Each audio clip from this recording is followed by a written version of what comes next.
Viewers ఈ వీడియోలు miss కాకుండా ఉండాలి అంటే మీరు సబ్స్క్రైబ్ బటన్ని ప్రెస్ చేయండి, పక్కనే ఉన్న బెల్ ఐకాన్ని యాక్టివేట్ చేసుకోండి. Hi students, intermediate second year English medium Andhra Pradesh students, మనకు మేలో ఎగ్జామినేషన్స్ జరగబోతున్నాయి ఆంధ్రప్రదేశ్లో. ఈ ఎగ్జామినేషన్స్కు సంబంధించి సెకండ్ ఇయర్ 5 మార్క్స్ క్వశ్చన్స్ ఎలా అడుగుతాడు, ఏ క్వశ్చన్స్ మనం ఎక్స్పెక్ట్ చేయొచ్చు అనే దానికి సంబంధించి ఈ వీడియోలో మనం డిస్కషన్ చేద్దాం. సో మీకు తెలుసు, ఫస్ట్ ఇయర్లో మీరు యాన్యువల్ మోడల్ రాశారు, ఇది సెకండ్ ఇయర్లో కూడా మీరు యాన్యువల్ ఎగ్జామినేషన్ రేపు మేలో రాస్తారు కాబట్టి 3 సెక్షన్స్ ఉంటాయి. Section A, section B, section C. Section ఏలో 10 మార్క్స్ క్వశ్చన్స్ ఉంటాయి, సెక్షన్ బిలో 5 మార్క్స్ క్వశ్చన్స్ ఉంటాయి, సెక్షన్ సిలో 2 మార్క్స్ క్వశ్చన్స్ ఉంటాయి. ఇందులో ఆల్రెడీ మీకు 10 marks section A 10 marks questions గురించి మీకు ఆల్రెడీ వీడియో చేశాను, చూడండి. ఇప్పుడు 5 మార్క్స్ క్వశ్చన్స్ అంటే మనకు 10 యూనిట్స్ ఉంటాయి. ఈ 10 యూనిట్స్కి సంబంధించి క్వశ్చన్స్ ఎలా అడుగుతాడు, ఏ క్వశ్చన్లు మోస్ట్లీ ఇంపార్టెంట్, ఎలా అడిగే అవకాశం ఉంది అనే దానికి సంబంధించి నేను ఈ వీడియోలో క్లియర్గా ఎక్స్ప్లెయిన్ చేస్తాను. వీడియో మొత్తం చూడండి, చూసిన వాళ్ళు వీడియోని లైక్ చేయండి. మరి 10 లెసన్స్కి సంబంధించి క్వశ్చన్స్ ఎలా అడుగుతాడు ఆల్రెడీ మీకు తెలుసు. ఫస్ట్ ఇయర్లో రాసిన మోడలే, ఎలాంటి మోడల్లో మార్పు లేదు. ఎందుకంటే లాస్ట్ ఇయర్ ఎలాగైతే మనకు 12 క్వశ్చన్స్ ఇస్తే 8 క్వశ్చన్స్ రాస్తామో, రేపు మేలో 2021లో మనకు సేమ్ 12 క్వశ్చన్స్ ఇస్తాడు 5 మార్క్స్లో. మీరు రాయాల్సింది ఓన్లీ 8 క్వశ్చన్స్ అటెంప్ట్ చేయాలి. సో అదే మోడల్ పేపరు, పాత మోడల్ పేపరే, ఎలాంటి మార్పు లేదు. సో అదే మనం ఇప్పుడు ఆ మోడల్ పేపర్ ప్రకారమే బ్లూ ప్రింట్ కూడా ఆల్రెడీ నేను మన ఛానల్లో అప్లోడ్ చేశాను. ఒకసారి చూడండి మీరు, సెకండ్ ఇయర్ వాళ్ళకు బ్లూ ప్రింట్ ఎలా ఉంది, ఏ లెసన్ నుంచి ఎన్ని క్వశ్చన్స్ అడుగుతున్నాడు, 10 మార్క్స్ ఎన్ని, 5 మార్క్స్ ఎన్ని, 2 మార్క్స్ ఎన్ని చెప్పడానికి బ్లూ ప్రింట్ అంటాం. కాబట్టి దాని ప్రకారమే మీకు ఇప్పుడు ఈ యొక్క 5 మార్క్స్ క్వశ్చన్స్ని వీడియో చేయడం జరుగుతుంది. సో ఆ 5 మార్క్స్ ఏమిటి అనేటటువంటిది ఈ వీడియోలో మనం డిస్కషన్ చేద్దాం. Andhra Pradesh intermediate second year economics English medium 5 marks important questions analysis for 2021. So చూద్దాం.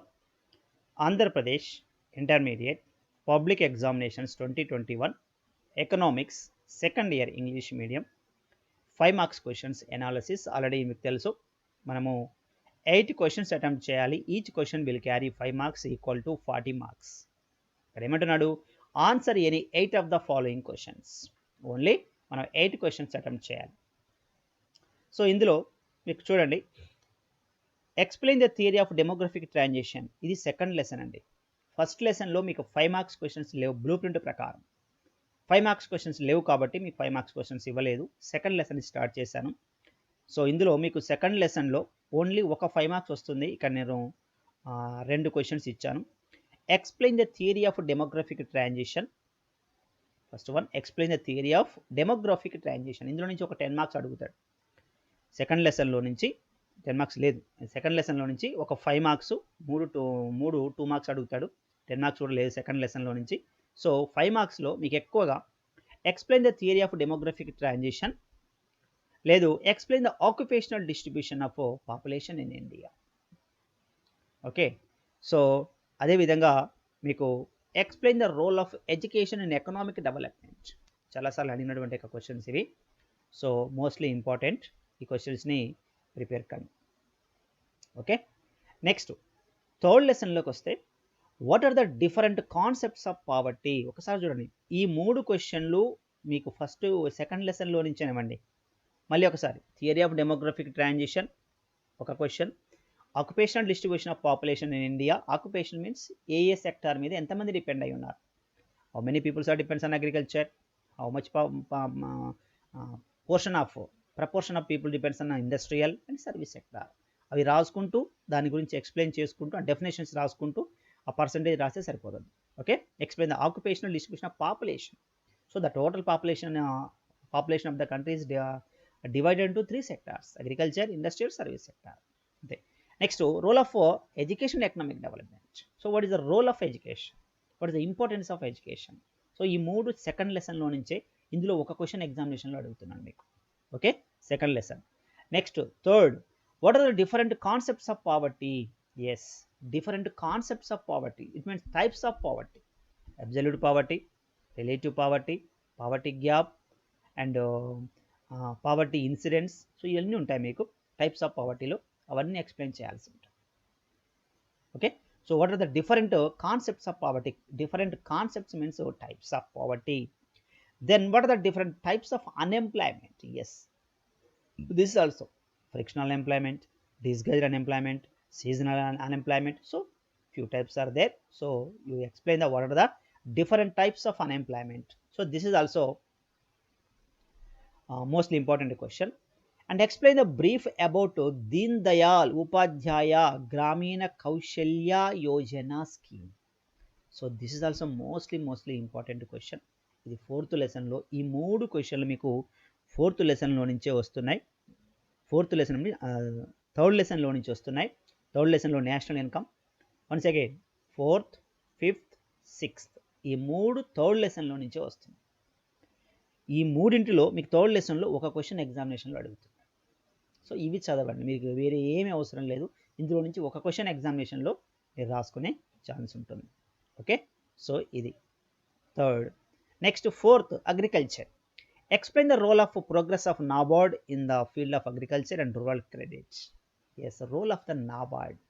NABARD functions అని కూడా అనొచ్చు. NABARD గురించి రాయాలి. ఇందులో 2 5 మార్క్స్ అడుగుతాడండి.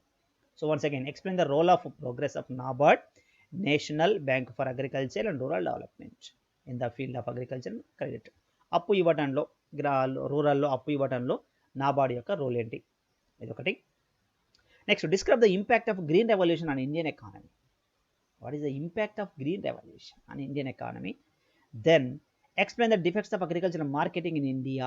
సో ఇవే ఉన్నాయి, మిగిలిన అన్నీ మనకు 30% డిలీషన్లో వెళ్ళిపోయాయి. సో ఇవి మ్యాక్సిమం ఇందులో నుంచి 2 క్వశ్చన్లు వస్తాయి. మీకు అందులో 1, 2, 3 ఇచ్చాను, 2 క్వశ్చన్లు వస్తాయి. ఈ క్వశ్చన్ పర్ఫెక్ట్గా నేర్చుకోండి చాలు, మీకు వేరే ఏమీ అవసరం లేదు. ఇది అగ్రికల్చర్ 4th లెసన్. ఓకేనా. Next 5th, industrial sector. Explain the industrial estates. So very important question. Industrial estates. Estates అంటే ఇండస్ట్రీస్ అన్నీ ఒక దగ్గర ఏర్పాటు చేసి వాటికి కావలసిన ఇన్ఫ్రాస్ట్రక్చర్ ఫెసిలిటీస్ ప్రొవైడ్ చేసే ప్లేస్ని ఏమంటామంటే ఇండస్ట్రియల్ ఎస్టేట్స్ అంటాం. సో ఇది కూడా దాని డెఫినేషన్ కొంచెం దాని గురించి బ్రీఫ్గా రాయాల్సి ఉంటుంది. ఇది మీకు industrial sector 5th lesson. Okay, next explain the special economic zone SEZ అడుగుతాడు. Then briefly review the 1948 industrial policy resolution. So ఇవన్నీ ఇండస్ట్రియల్ సెక్టార్ మీకు 5th లెసన్ నుంచి వస్తున్నాయి. సో చాలాసార్లు ఈ క్వశ్చన్లు అడిగాడు. సో ఇక మిగిలిన డిలీటెడ్లో వెళ్ళిపోయాయి, 30% డిలీషన్లో తీసేశారు.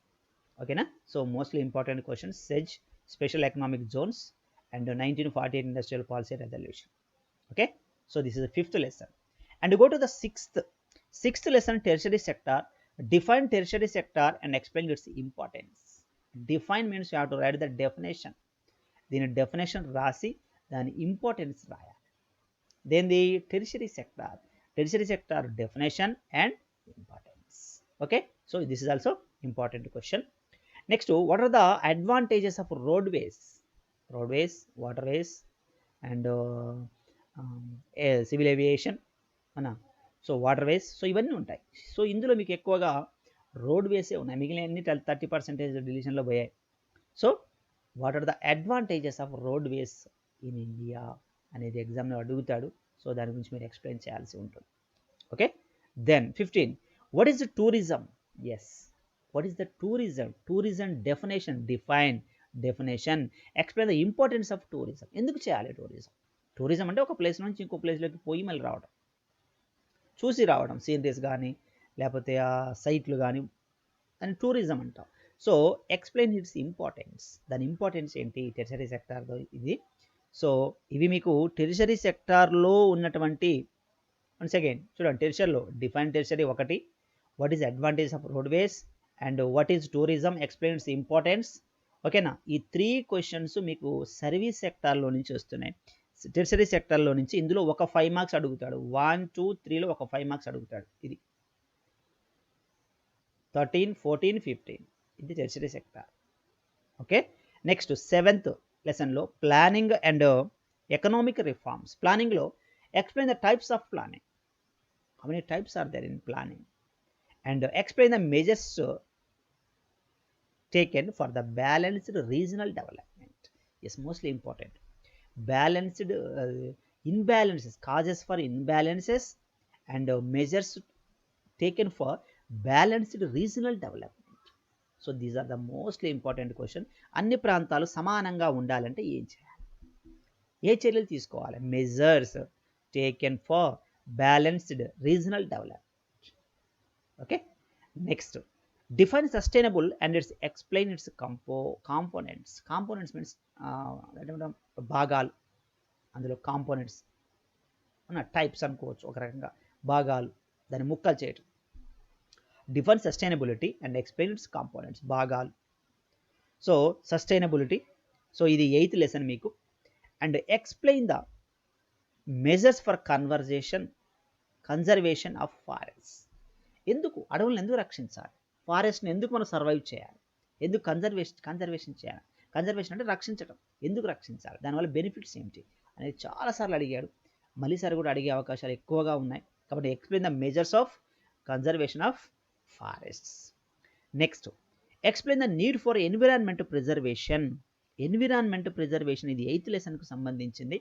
ఎన్విరాన్మెంట్ ఎందుకు ప్రిజర్వ్ చేయాలి మనం? సో ఇది కూడా mostly important question. Next last Telangana 9th lesson. Briefly give an account of welfare schemes of Andhra Pradesh. Yes, ఖచ్చితంగా అడుగుతుంటాడు, ఆంధ్రప్రదేశ్ ఎక్కువగా అడుగుతుంటాడు కాబట్టి అది ఒకటే ఇచ్చాను అందులో. Briefly give an account of welfare schemes of Andhra Pradesh. ఇందులో ఒకటే 5 మార్క్స్ ఉంది, ఆ ఒక 5 మార్క్స్కి ఒకటే క్వశ్చన్ ఇచ్చాను. Next last define Lorenz curve and when it is used. మనం దాన్ని ఎప్పుడు వాడతాం, ఎప్పుడు ఉపయోగిస్తాం, అది మనకు ఎలా ఉపయోగపడుతుంది? Define Lorenz curve and when it is used. Okay, last లెసన్లో నుంచి. Then how many types of index numbers. Okay, ఇందులో ఒక 5 మార్క్స్ క్వశ్చన్ వస్తుంది.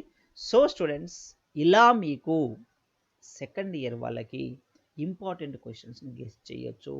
పెద్దగా టెన్షన్ ఏమీ లేదు. మీకు ఇందులో 12 క్వశ్చన్స్ ఇస్తారు. మ్యాక్సిమం 3 రెండు వచ్చేటట్టుంటే 3 ఇచ్చాను, అంటే ఇక్కడ 12 క్వశ్చన్స్ వస్తాయి.